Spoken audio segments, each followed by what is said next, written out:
And now for a new segment on Speaking of Spirits. Jesse and I have been working on a road trip series where we talk about the history and hauntings of towns across America. Enjoy. Where are we headed to on our road trip? You guys, I'm so excited that we're going to this place. It's kind of near and dear to my heart. So we're going to head to Bend, Oregon. I am so excited.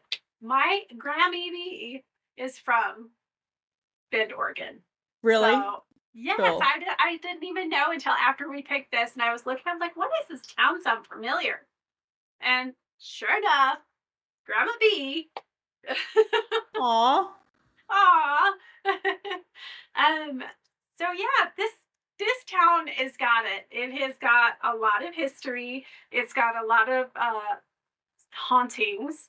And so Yeah. I'm going to get to it. We're going to talk a little bit Okay. about where Bend is and everything. So Yeah. Bend City is in Central Oregon, and it kind of sits in between a desert and like the big, they call it Cascade area right there, I Okay. believe. Okay. I could be wrong. It is, yes, the Cascade Range. Ha, I was right. And it's on the okay. I'm gonna try that. Sorry, listeners. Deschutes River, or it's The Deschutes. well,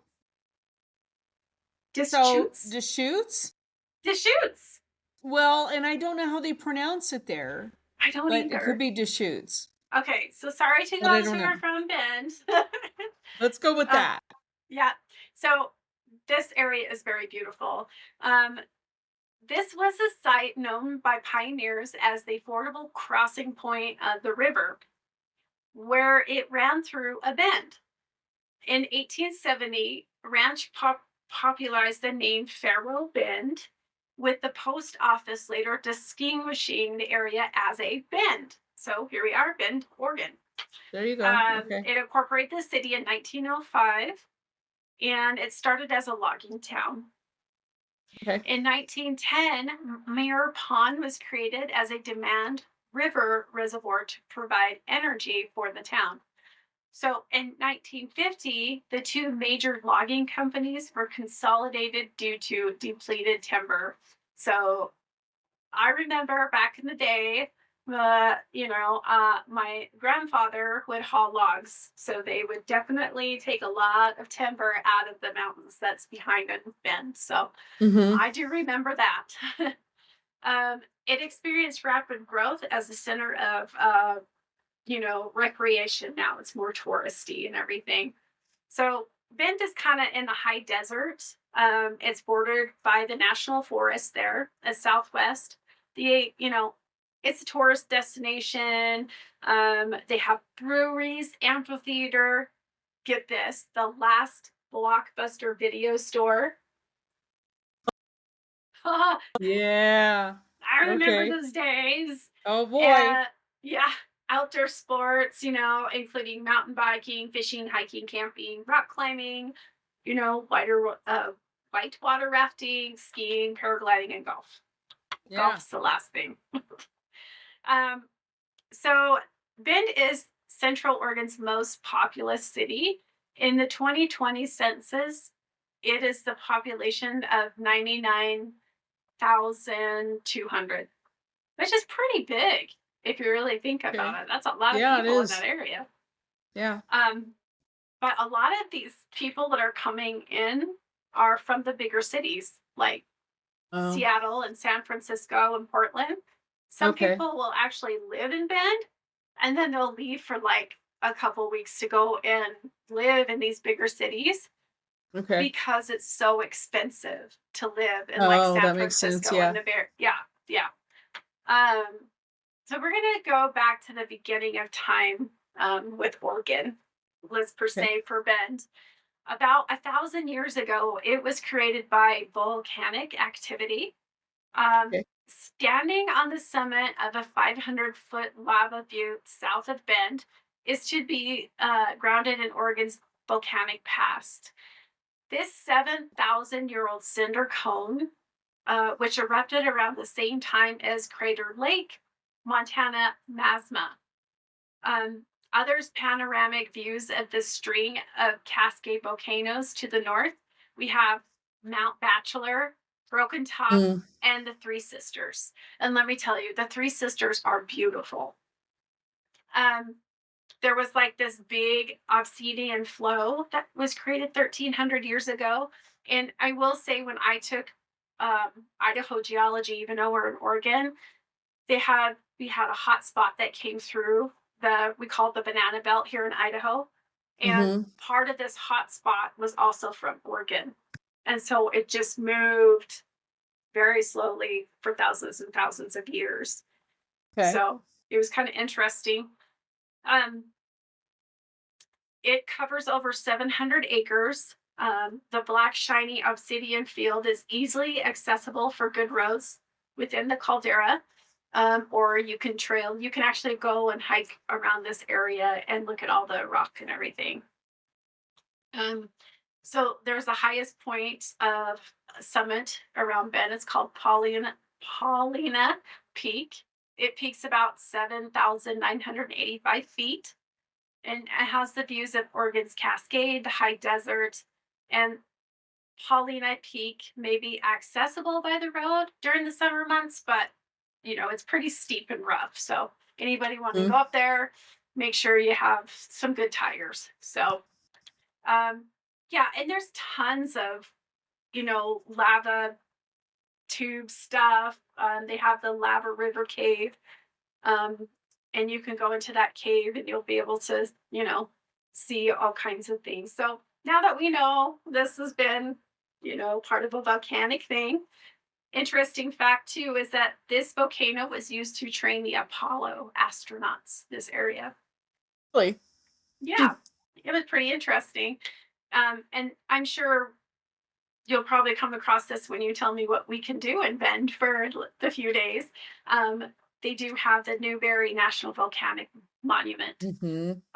And that was, dedicated in November 5th in 1990. And this is to protect the area around it. So we're going to talk about the history of people. So the Native Americans hunted and fished in this area. In the late 1824, members of the fur trapping party led by Peter Skeen Ogden visited the area. There was also John C. Fremont, John Strong Newberry, and other United States Army survey parties came next. Subsequently, the pioneers heading further west passed through this area, and they decided to they decided to create their place there, I guess you could say. It was also John Young Todd, a Missourian who participated in the Mexican War and whom Todd Lake is named after. So there's a lake up there, it's called. He purchased some land claim in the area and he named it the Farewell Bend Ranch. So pretty interesting. Yeah. He also applied for the first post office in 1886 because the name Farewell Bend was already in use. Fun fact, that's why they changed it to Bend. So we're going to talk a little bit about into the 20th century. We're going to fast forward. There was the Brooks Gallon Lumber Company in 1922. They constructed in 1901 the Pilot Butte Development Company. Little Plant was the first commercial sawmill in Bend, also providing the town's first irrigation.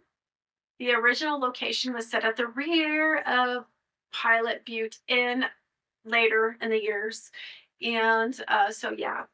And then the mill was operated by water power, which I thought was pretty cool. Yeah. The small community developed around the area in 1904. The city was incorporated by a general vote, and the community had just about 300 residents then. And then in 1910, Mirror Pond was created by construction of Bend Water. So this is when they started doing their irrigation. Light and Power Community Dam, or Company Dam, was developed on the river in Bend. The dam provided the city with its initial source of electricity. The dam has been owned by Pacific Power since 1926, and it still produces electricity for the Bend households. So I thought that was really cool. like in 1960, the county was formed for the western half of Crook County, and Bend was designated as the county seat in 1929. And so, yeah, they've done a lot. Wow. There was a closure of one of the lumber companies due to the lack of significant timber. And we have to remember back in those days, timber was your main house. I mean, it still is today, but they didn't have what we have now, like cement and stuff like that, Yeah. Um, and so that's why a lot of the trees and nowadays the companies will go in and they'll clean things out. And I'm sure you're aware of this. They'll go in and clean things out and get the dangerous burn areas out of the forest. It's not that they're trying to destroy the forest. They're not. They're trying to look for these trees that are actually going to cause more damage. It's Right. crazy to think that, but it's true. Well, and also remember, timber's a renewable. It's a renewable. So Yes. you go in behind and you plant, and within 20 years you can harvest again. So it's a Yes. resource that will keep renewing so. Yeah. And I Yep. do remember visiting Oregon and seeing a lot of the areas where they took a lot of trees, but they had all these new baby trees growing. Mhm. And I Yep. thought that was really neat. I'm like, Yep. they're not trying to destroy the No, forest. no. The point is, timber's a resource, just like any other resource, minerals and whatnot. But um, you'll find that the privately owned forests, if, for example, in Oregon and Northern California, it's Sierra Pacific Industries owns a huge, huge amount of forest. Yes. And they're since they bought a lot of the forests where I grew up, they're on their second harvest of trees. Isn't that Since wild? I was a child. Yeah. And they Pun don't, intended, it is and you wild. can actually see on Google Earth, you can see the difference between like the forest that's managed federally and the forest that's managed by Sierra Pacific Industries. It looks like there's a fence line because that's how well managed the forest is. Yeah. They don't burn as much because they control the fuel ladders. I mean, it's crazy. The whole thing. Anyway, they've got it down. They've got it down. Yeah. So, I wish and Idaho they don't would get on that. well, because they're a private industry, they don't get sued every time somebody wants to drop a tree, True. That's, so. Yeah. It's Well, crazy. that was cool on the history. Yeah. There was one thing too that kind of put Bend a little bit on the map, and it's kind of an unfortunate thing, but I found like August 28th of 2022, there was a mass shooting. It occurred at the Safeway grocery store there in Bend. Two senior citizens, one who was an employee of the store, was killed, and two others were wounded from the government, committed suicide. So that's just terrible. That's really sad. I wanted to give kind of a shout out to the victims in that, because that's a terrible thing. I tell you what, I am a gun owner and I'm all for gun rights and I believe strongly in the Second Amendment. We need mental health Absolutely. intervention in this country because for decades, right? So, okay, let's get on with things to do. Perfect. So you talked about the Newberry National Volcanic Monument, and that's like top of the list. People like to go out there, and it's kind of like our Craters in the Moon Volcanic Park, right? You're at the National Monument. It's 55,000 acres, and it's preserving this really unique and really accessible volcanic features. And so people really find that top of the list.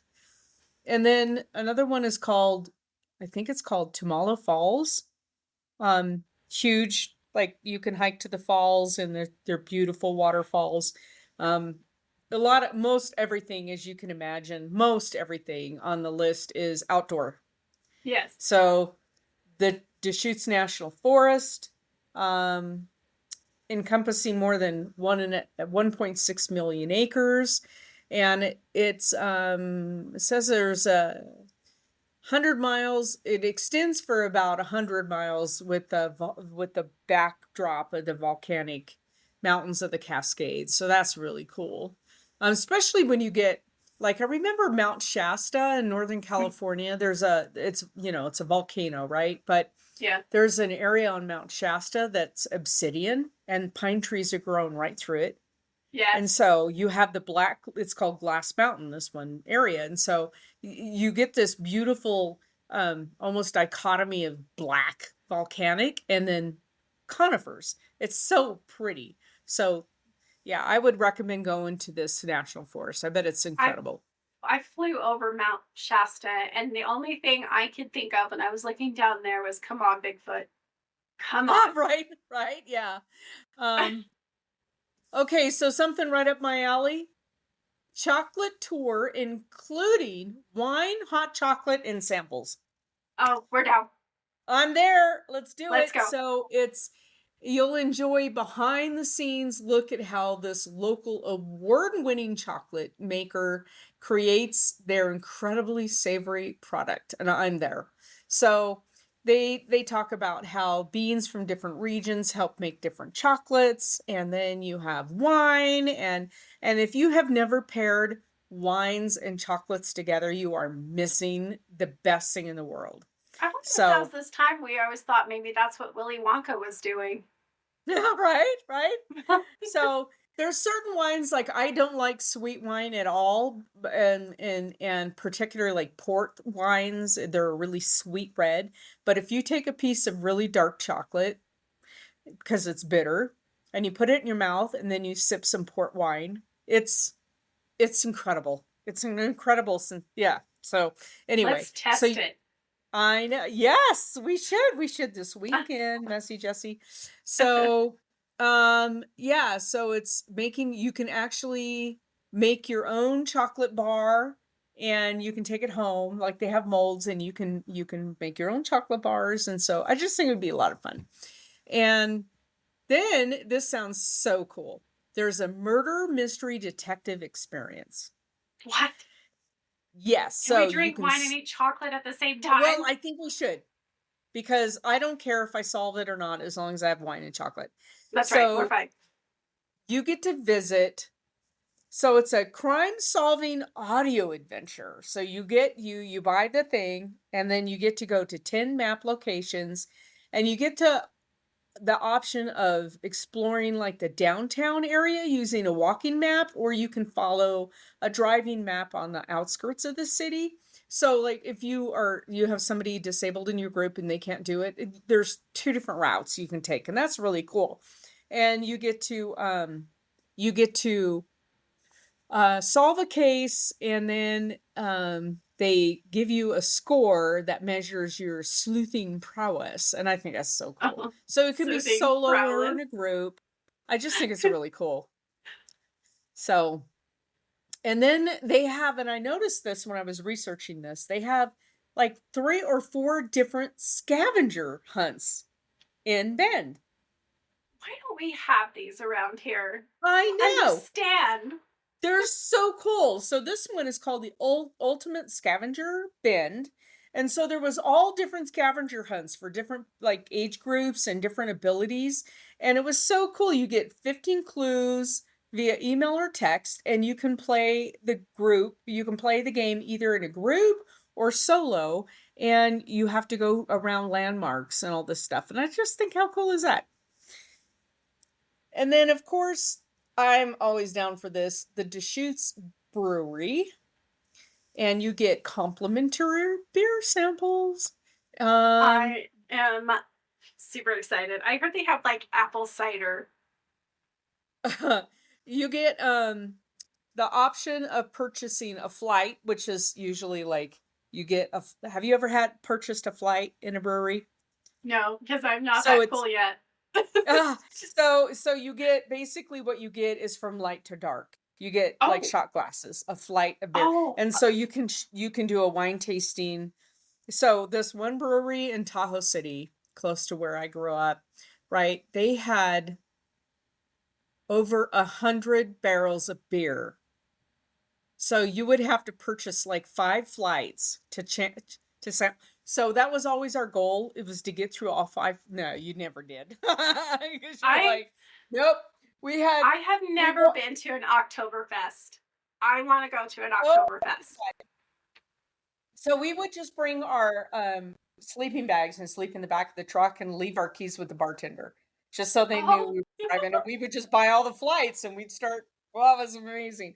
Anyway, so you can buy the flights, pints, snifters. You get cider and beer, so you can get your cider. And then you can take a tour of the production facility of the brewery. I think that's really cool. And then this sounds a lot of fun to me. It's the Old Mill District, and it's on the Deschutes River, and it's dining and entertainment and shopping all along the river. It's like the old district right along, and I guess cool. It's like super cool. They have 12 restaurants. They have, happy hours and fine dining or kid-friendly atmospheres. They have a movie theater. They have art galleries, and you can rent kayaks and paddle boards and all that stuff to go down the river. I mean, all of it's right there. It sounds so much fun. Let's go, Jessie. I'm down. I think we should go. And then, of course, the big ghost tours. Yes. Yes. So you get led through haunted streets and alleyways of the historic district. And then you get to hear many of the macabre tales and the famous ghosts and all that stuff. And you get to meet, they say mischievous spirits. I just think it sounds so much fun. Ghost tours anywhere are just amazing to me. Yes. So I love it. And then I was looking at some of the reviews, and honestly, there's like either people love Bend or they hate Bend. And I can't figure out why you would hate Bend. But so the 4-star review that I found, like one of them is good jobs. They're really competitive. Traffic is inconsistent, but not too bad. This person said dating pool is virtually non-existent. Welcome to Pocatello. Just saying. Access to the outdoors is unparalleled. Air and water is clean. Climate is wonderful. 300 sunny days a year. I mean, come on. And then somebody who hates it really said, this is a great review. So basically it said, Bend is the kind of place that suits a specific type of person.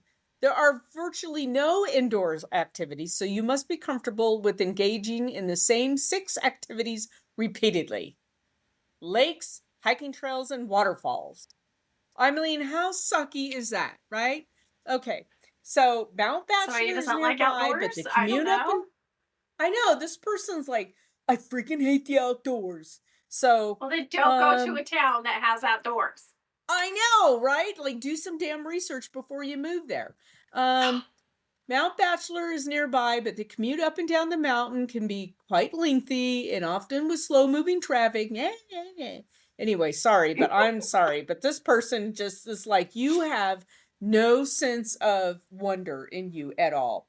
The local school system is generally subpar, except for the flexibility of online schooling. The town was built again. I know. The town was built to have a small population, but now everyone is flowing in and there's no more space on the roads or plan to expand them. Welcome to our life in Pocatello. Yes. Okay? I don't know where these people are coming from, but they need to knock it off. You can find the good and the bad everywhere you live. Yes. Okay? So if you think only negative, you're going to find only negative. I'm sorry, but that's my rant for the day. That's the general of life, right? Yeah. Okay, Jessie, tell me about the hauntings because that's the most important thing. Yeah, so there is so many hauntings, and so I had to pick a few. We have the historical museum that's there. This was built in 1914 as a reed school. This was Ben's first modern school, completed with central heating and indoor plumbing, which I thought was pretty interesting. Yeah. Indoor plumbing. Wow. Yeah. Okay. Ooh, getting big time up there. George Bosterhouse is one of the contractors. He reportedly fell from the 3rd floor through an open stairway and he died. So that's Yikes. why I'm scared with stairs, everybody. Um, Ivy explains that many people believe that his ghost haunts the building. We call them George moments, is what they call the spirit moments. He has been known to move objects, help staff find things, and he appears to the museum as a visitor. Um, he said that there's been another second ghost roaming the halls. They call her Margie. Um, and she's been described as a 6 or 7 year old, possibly from the raid school. She's wearing the period time clothing of the 19 to 1920s. Um, she earned her name from the late night recording by a museum intern that included a cryptic voice repeating the name Margie. Weird. She's been hearing giggling, turning water taps on and off, flushing ladies' room toilets. So she's very mischievous, just like a 6 or 7 year old would. Right. Right. Then we have the old Kane building in the downtown Bend area. This is the historic Kane building. Is pictured now. They say picture this under the dark sky in downtown Bend. The old Kane building sits in the corner of Northwest Oregon Avenue and Bond Street. It is downtown, hosting several businesses, including Smith's Rock Records, Red Chair Gallery, stuff like that. Has a lot of shops. So to kind of go on beyond the crispy, wings and rocking tunes, because there is a, restaurant, bar-ish kind of type of building in there. You might be able to hear a ghost of a businessman. His name is Hugh O'Kane, who in 1916 constructed the building on the site of a hotel that had burnt down. So it burned down like a year before this was built. O'Kane lived in this building with his family for a time and remained active there until shortly after his death in 1930. So nearly a century later, employees and visitors would hear footsteps of O'Kane. You would hear his voice inside. Many have claimed to see an elderly man patrolling the spine-tingling basement. Basements are always creepy. You can also head downstairs and check for yourself if you don't believe it. They're pretty open to letting people kind of explore, of course, honor the people who own this building, okay? Yeah, and then I guess there's another ghost who likes to play tug-of-war with people. Really? Yeah, this said that tells of tug-of-war experience with something or someone preventing the openings of lockless cupboard doors, which is kind of weird. So I don't know if they're trying to open some cupboard doors and they just hold it until they're playing tug-of-war. I don't know. I think maybe that might creep me out a little bit. Come on, Yeah. I just need to get a roll of toilet paper. This is not funny. Right. Right. Then we got the Café des Chutes, an ironworks building. This was built in 1912. A few ironwork buildings were constructed on Bend's east side to help, bolster the community, from the growing timber industry and the crafting tools for iron and steel.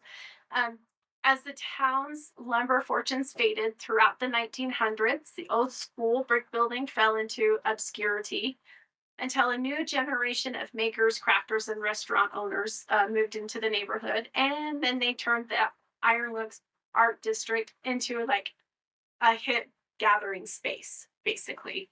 Okay. One story has it that the assayer does not like the door left open to the old safe that is still in the building, which is pretty cool to see. So he closes it.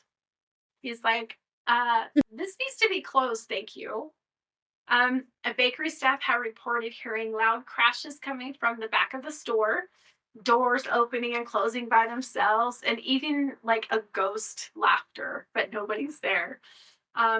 They call this ghost Jackson, and sometimes we leave tea and scone in there to make him happy. So they're like, here's the offering. Thank you for being quiet today. I think that would be pretty cool. Um, and then we have the Laura House Lodge. This is another downtown haunted area. The Laura House is a craftsman style built originally as a lodge in 1910, and now, thanks to its paranormal reputation, a popular bed and breakfast inn. So I think we should go stay there Yeah. while we're doing our wine and chocolates and all that kind of stuff. Guests have reported seeing a ghostly visitor at night who apparently enjoys moving objects and making eerie whispering noises. Wow. Also, there have been sightings of empty, ghostly image of a woman at the top floor window, though the floor is supposedly empty. So she just hangs out there. Wow. Yeah, and last but not least is the Platypus Pub. Like platypus. Platypus! You know, the ducks with the little, well, I don't know, they have a duck bill. They're a rodent. What are you talking about? I don't know. Okay. I am talking about this animal that this place is named after, and With I the was saying platypus? it wrong. A platypus. Platypus. Okay. Yeah. They're cute. Okay. Okay. Yeah, they are. Their claws are dangerous, but they're cute. Yeah. This was converted church. It has operated as a few different restaurants since the 70s and now hosts the largest brew shop in Bend. On its upper floor, there's the Platypus Pub. It's in the basement. The pub had a great selection of local beers to pair with your ghost story. If you catch any, drift, if you catch the drift, I guess is what they say. After all, Right. Bend is a beer lover's haven. Just FYI. Nice. The Cozy Pub has been touched of old and new with a wooden Latin bar and ample seating. Nice. You enter the haunted pub on the side of the church and down the stairs. So that's underneath this church, which is crazy to me. A pub under a church.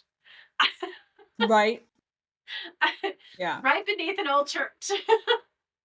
I don't know. It's like Well, I don't know. You get drunk Saturday night, and then you just go in and repent for your sins. I was going to say every Catholic priest I know imbibes in the whiskey, so or the communion wine.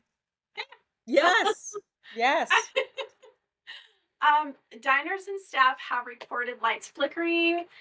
Some have mentioned a heavy presence, and some employees will tell you that they seen a dark apparition around the corners or in the hallways in the back. The building is old and creaky, which can add to the spookiness factor, right? Cool. But some of the patrons mentioned that the hallway in the back that leads to the bathroom gives them the most eerie, ominous feeling. It's like the guys back there, like, you don't belong in my bathroom. This is where the employees also believe that they see the apparitions. The owners believe the ghost may be an old cook who worked at the building years ago. Others believe it was a ghost of the old previous owner. Considering the building is also an old church again, there are many possibilities that there could have been a lot of funerals hosted here, wakes. Right. In my family. And so there is recent news about this old church and the haunting. It suggests that it maybe come down to as it could be demolished, which is really sad. The building is to build a drive-through. The building does not have historical status at the time and is not protected by the historical district of Bend. So the locals are trying to stop the demolition, but the next 2 years could be the end of the church and the pub. So that sucks. Yeah. And there are so many more. There's like the Redmond Hotel. They have the old St. Francis School.